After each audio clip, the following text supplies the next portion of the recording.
इस कदम के बाद अब सवाल ही सवाल खड़े हो गए हैं शिवांगी, और ये सवाल इसलिए भी काफी खतरनाक हो जाते हैं क्योंकि पिछले कुछ दिनों में जंग की आग भड़कती जा रही है और इस्माइल हानिया की हत्या इस जंग की आग में और पेट्रोल डालने का काम करेगी। साफ तौर पर चंदन, देखिए सिद्धांत इस पूरी घटना का जियोपॉलिटिक्स बता रहे थे क्या असर होगा, लेकिन डिफेंस के नजरिए से अगर आप मुझसे पूछेंगे तो जो युद्ध कहीं ना कहीं शांति वार्ता की ओर जाने की बात कही जा रही थी, अब ये उग्र होगा। इससे पहले उनके बेटों का मारा जाना और उसके बाद आप देखिए किस तरह से ईरान में उनकी मौत, और इसके बाद लगातार हिजबुल्लाह के ठिकानों को आईडीएफ ने न सिर्फ निशाना बनाया बेरूत में, बल्कि जिम्मेदारी ली कि हमने ये हमला किया है। तो अब इजराइल उग्र हो गया है और इसका एक बड़ा कारण ये भी है कि इजराइल के राष्ट्रीय अध्यक्ष बेंजामिन नेतन्याहू पर बहुत प्रेशर है। लगातार हम देख रहे हैं टेल अवीव से लेकर तमाम इलाकों में उनके विरोध में प्रदर्शन किया जा रहा है, खासकर बंधकों को छुड़ाने को लेकर मांग की जा रही है और सख्त से सख्त कदम उठाने की बात कही जा रही है।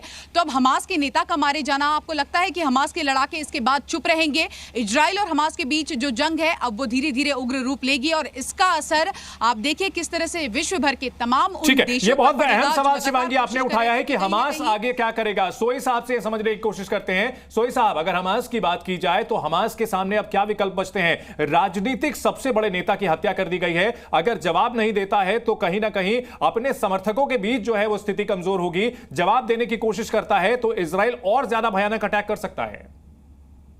चंदन जी, ऐसा है कि इस समय में हमास की ताकत कितनी है देखा ये जाएगा। हमास की ताकत तकरीबन खत्म हो चुकी है और ज्यादातर फाइटर डिस्ट्रॉय हो चुके हैं और गाजा में पूरा उनका इजराइल का डोमिनेशन है।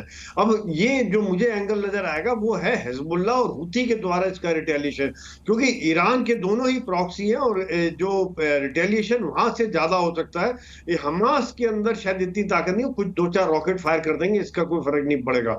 तो लेकिन जहां पर देखा जाए तो अभी तक देखिए ईरान के अंदर जो मारा जाना, ये वाकई में ईरान के ऊपर साख के ऊपर बहुत चोट है और नया प्रेसिडेंट जब स्वेरिंग इन हो रहा है उसके लिए एक बहुत बड़ा सवालिया निशान पैदा हो जाएगा कि वो रिटेलिएट कैसे करता है। अगर ईरान के अंदर उसके रहते हुए नया प्रेसिडेंट बना, उसके ऊपर भी एक साइकोलॉजिकल प्रेशर आएगा कि उनको भी कुछ ना कुछ करना पड़ेगा और अपने प्रॉक्सीज के द्वारा, और या क्या वो ईरान कुछ डायरेक्ट एक्शन भी लेगा, कोई डायरेक्ट मिसाइल और रॉकेट फायर करेगा इजराइल के ऊपर, ये बात देखनी पड़ेगी। युद्ध तो वाकई में अब फैल सकता है और क्योंकि जो प्रॉक्सीज हैं ये और एक्टिव हो जाएंगे और रेड सी में क्या होगा यही सवाल है। सिवाज साहब, क्या ईरान के पास अब और कुछ उसके पास जो है तो उसके पत्ते बचे हुए हैं, या वो सारे कार्ड्स अपने चल चुका है? उसने इजराइल पर मिसाइल अटैक कर लिया, हूती से हमला करवा लिया, लेबनान में हिजबुल्लाह से हमला करवा लिया, अब उसके पास कोई विकल्प बचा है या सारे कार्ड्स अपने वो चल चुका है?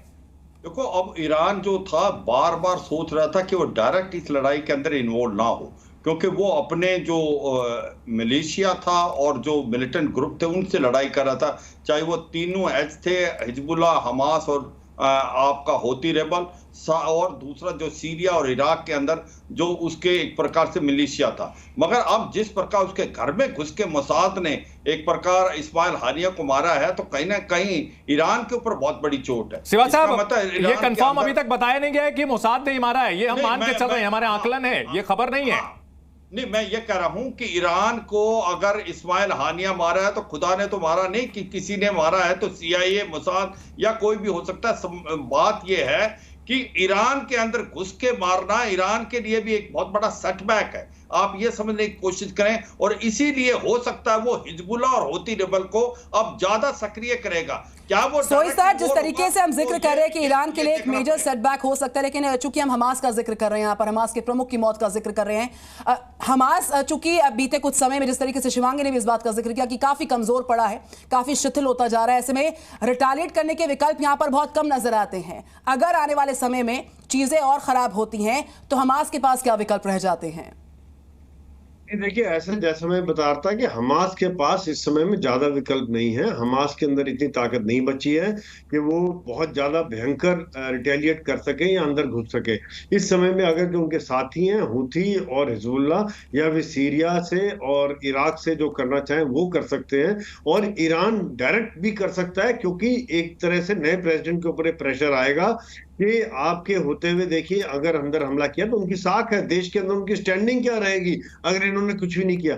भले ही वो सक्सेस हो ना हो, लेकिन कुछ ना कुछ मिसाइल अटैक वहां ईरान से भी किए जा सकते हैं, ये बात निश्चित है। और दूसरी बात देखिए, पहले कतार में रहता था, अब ईरान में उस स्वेरिंग इन सेरेमनी के लिए गया, वहां मारा गया। और ईरान के अंदर भी कई ये धड़े ऐसे हैं, ISIS वगैरह, जिनको अमेरिका और इजराइल ने अपने साथ रखा हुआ है, और कई बार वहां पर डायरेक्टली या इनडायरेक्टली अटैक करवाते रहते हैं, जलसे करवाते रहते हैं, हमले करवाते रहते हैं। ईरान के अंदर भी शांति, इतनी ज्यादा शांति नहीं है। बिल्कुल, ये बहुत बड़ी खबर है कि इस्माइल हानिया को मार गिराया गया है और हमास का राजनीतिक चीफ इस वक्त, ये बहुत बड़ी खबर आपको बता दे, इस्माइल हानिया को ढेर कर दिया गया है। तेहरान में, ईरान की राजधानी तेहरान में वो रह रहा था और वहां उसके बॉडीगार्ड समेत उसे ढेर कर दिया गया। और सीधे तौर पर इसमें उंगली इसमें इजराइल की जो खुफिया एजेंसी मोसाद के ऊपर जाएगी। लेकिन बड़ा सवाल यही है कि इस फैसले का असर, इस हमले का असर आगे क्या होगा। यहां पर शिवाज साहब, बातचीत ये हो रही थी कि आखिरकार शांति वार्ता में किन टर्म्स पर जो है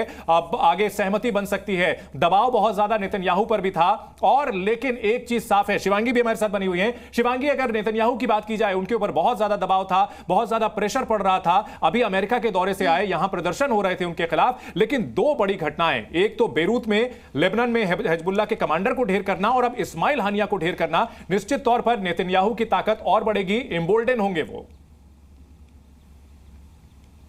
देखिए, कहीं ना कहीं ये प्रेशर वाली ताकत है चंदन, अगर हम समझे इसको तो, क्योंकि जब इजराइल में 6 महीने इस युद्ध के हो गए थे और जब हमारी मौजूदगी वहां पर थी, तो हमने ये महसूस किया कि जनता की ओर से बहुत ज़्यादा प्रेशर था।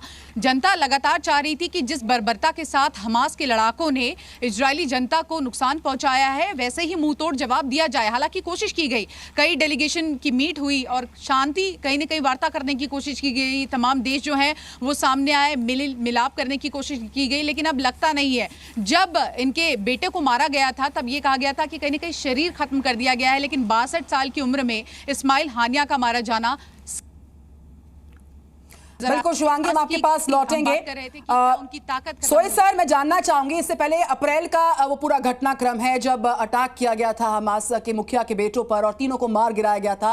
उस वक्त भी हानिया ने कहा था कि देखिए, जो हमारा संघर्ष है वो जारी रहेगा, हमारे हौसले बुलंद रहेंगे। अब चूंकि 3 बेटों की मौत के बाद हानिया प्रमुख को मारा गया है, जिस तरीके से पूरी घटना सामने आई है, आने वाले समय में इसकी तस्वीर और क्या देख सकते हैं? क्योंकि हानिया ने इससे पहले भी कहा था कि संघर्ष पर असर नहीं रहेगा, प्रतिशोध होता रहेगा। देखिए, ऐसा इनकी चेन तो है ये जो, और इनका मिलिट्री कमांडर है याहिया सिनवार, वो अभी भी जिंदा है। तो लड़ाई वाली जो बात है वो तो जारी रहेगी। जो याहिया ये अपना इस्माइल हानिया एक पॉलिटिकल हेड था, दुनिया में मिलता था, कतार में रहता था, कहने को कोई बातचीत होती थी, ईरान से बातचीत करना, कतार से बातचीत करना, मिडिल ईस्ट के देशों को एक तरह से अपने साथ लाना, वहां के लोगों को प्रोत्साहित करना कि भाई पैलेस्टीन के ऊपर इतना हमले हो रहे हैं, आम आदमी मारे जा रहे हैं, उस चीज को आगे बढ़ाना, इन चीजों में वो काफी अग्रणी था। और फंडिंग जुटाना, ये सब चीजें करता था, जो एक बहुत बड़ी चोट है वाकई में। और लेकिन जंग जारी रहेगी, लेकिन हमास के पास कितनी ताकत है अभी जंग जारी करने की, ये सवाल है। लेकिन जो बाकी साथी हैं डेफिनेटली वो खड़े होंगे, और ये जंग वायलेंट और हो सकती है, दोनों तरफ जा सकती है। या तो वो मारे गए तो हमास बिल्कुल दब जाएगा और शांत हो जाएगा, और हमास के साथ शांति हुई तो फिर वो बाकी मिडिल ईस्ट नहीं, यहाँ पर हमास का सफाया करना इजराइल का मकसद है, शांति वार्ता करना उसका मकसद कभी नहीं था। और 7 अक्टूबर से ये पूरा घमासान शुरू हुआ था, और आज का जो दिन है एक बड़ा चैप्टर कहा जा सकता है इसमें, क्योंकि हमास के राजनीतिक चीफ को ढेर कर दिया गया है, इस्माइल हानिया को तेहरान में मार गिराया गया है। और बहुत बड़ी ये खबर है, इसको लेकर इसके असर आने वाले दिनों में देखने को मिल सकते हैं। लेकिन एक चीज साफ है, इजराइल ने यह साफ कर दिया है शिवाज साहब कि उसको हल्के में लेकर इन देशों ने बहुत गलती की, और ईरान को भी बहुत कड़ा मैसेज दिया गया है कि आपके घर में घुस करके इतना बड़ा शिकार जब किया जा सकता है तो कुछ भी कर सकता है इजराइल और मोसाद। देखो चंदन, अभी थोड़ा टाइम देना मेरे को।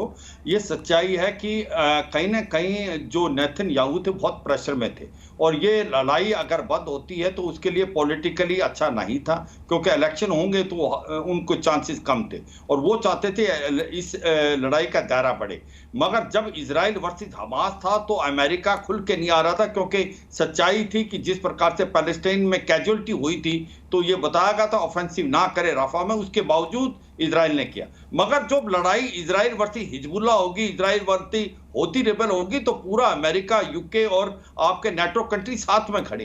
तो अब जो ये लड़ाई है इसका दायरा बढ़ेगा, इसमें बिल्कुल, और दायरा बढ़ेगा। लेकिन इजराइल ने यह भी साफ कर दिया है कि अगर उसको टारगेट किया जाएगा तो पहले उसने हूती के ठिकानों पर जाकर के अटैक किया, उसके बाद उसने अब लेबनान की राजधानी बेरूत को टारगेट किया और सबसे बड़ा शिकार उसने हमास के इस्माइल हानिया को मार गिराया है। और ऐसे में देखना होगा कि आने वाले दिनों में किस तरह से नतीजे सामने आते हैं। बहुत शुक्रिया आप सभी का इस बड़ी खबर पर हमारे साथ जुड़ने के लिए। जी न्यूज़।